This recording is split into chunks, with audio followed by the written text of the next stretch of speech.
Hello, I'm really clueless, and this could be considered my debut online. Usually I perform at After Dark, and also with Double OK.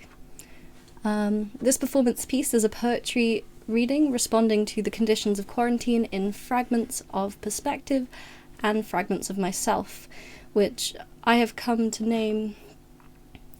Ooh, we seem to be streaming differently. Oh, she stopped hosting. I believe we've stopped hosting the stream. One sec. It'll come back. Wait for it on her screen. Have we returned? No. Can we put a message out? Yeah.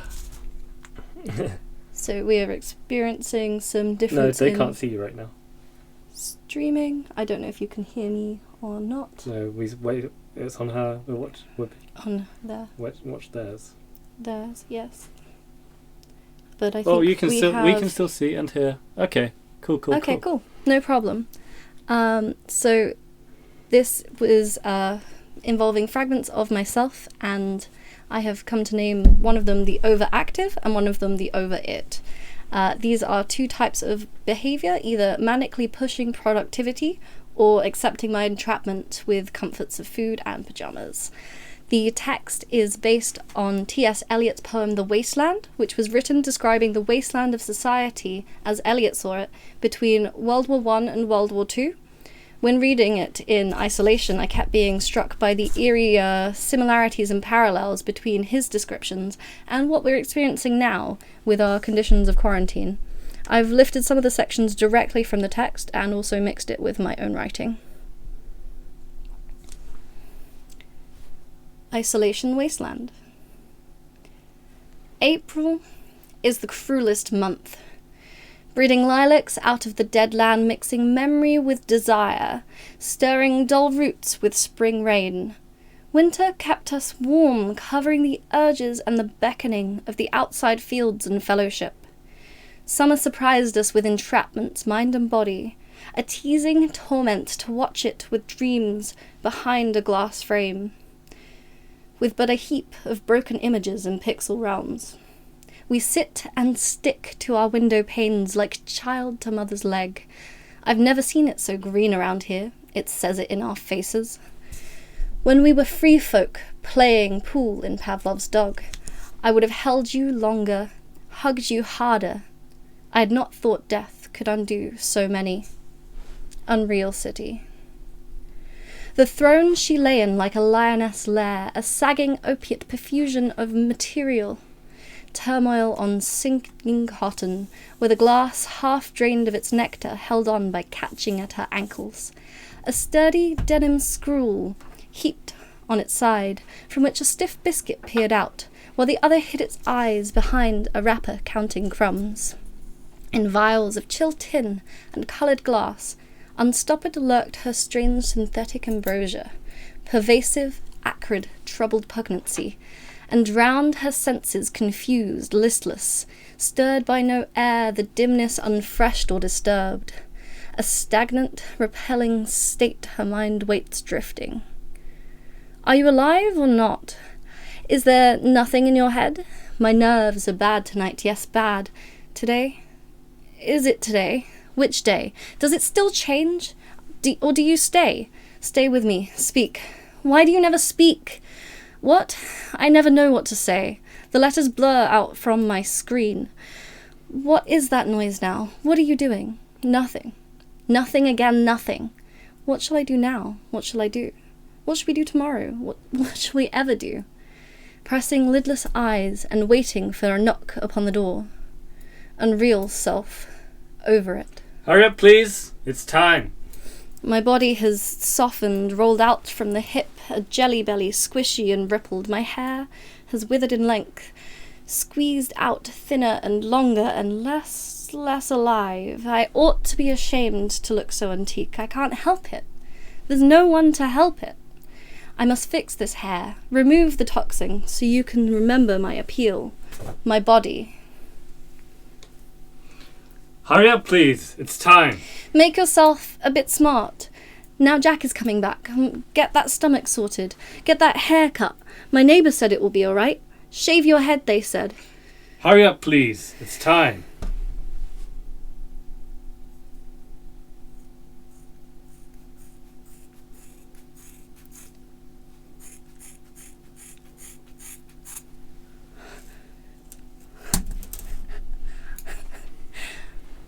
Unreal self. Overactive. I'm a cut.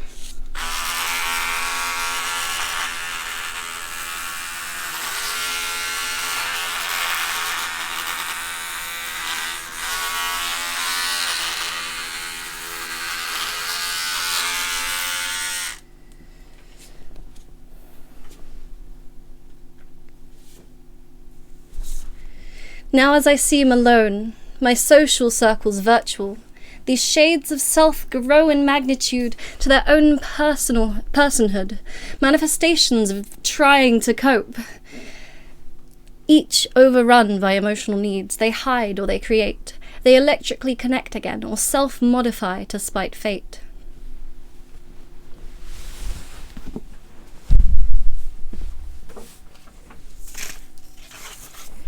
The overactive manic one distract you with a trick, a new skill, cooking, juggling. They can't just quiet or sit. They tirelessly draining urge. Their hands, they itch and twist. They need a jog, a project, a game. They need to get their fix.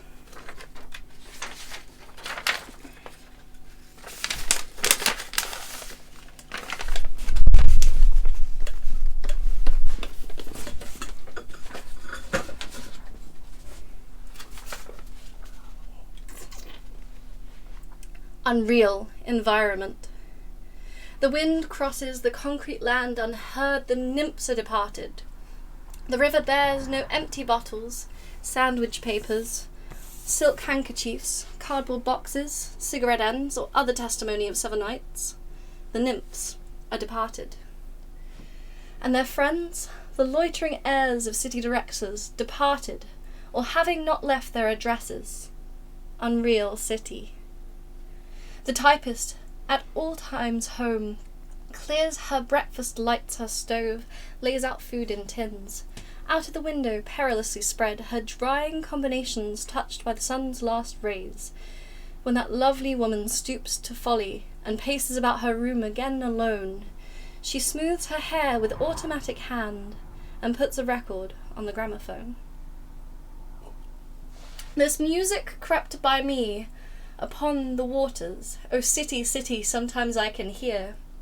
Outside, the public, hitting pots and hands.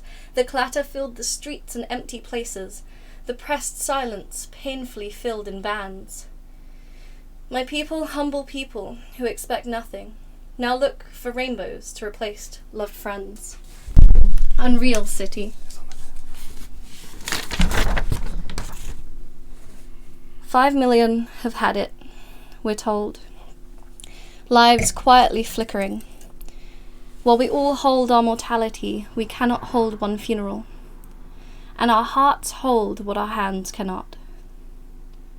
After lonely passing, the curve peak, after the frosty silence in the high street, after the agony in medic places, the shouting and crying, prison and palace and reverberation of thunder of spring or distant mountains.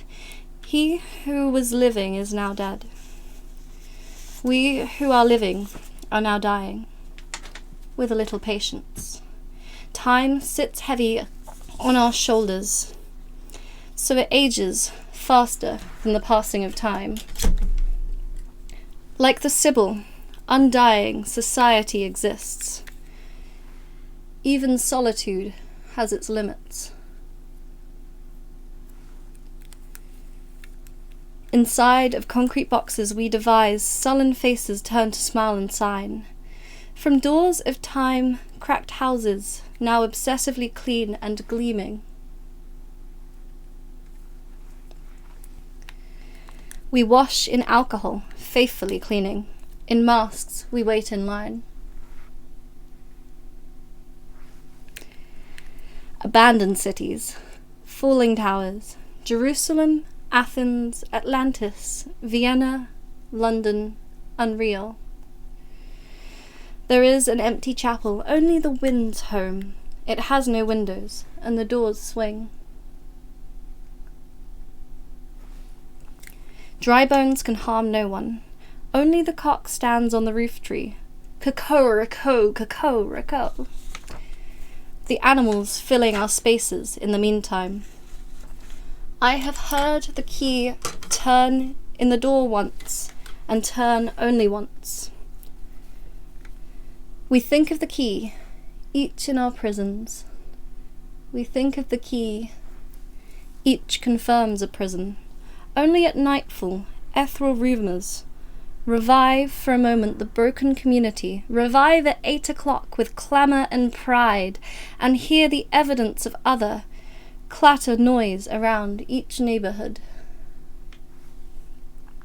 The wasteland of quarantine, easily misinterpreted solitude. Never these souls stood more together, minds zooming around space and time. It will end. Unreal isolation.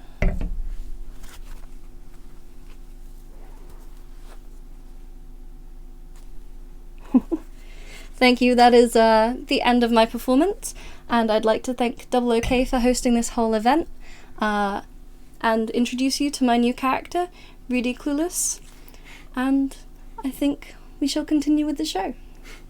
Back over to Ollie.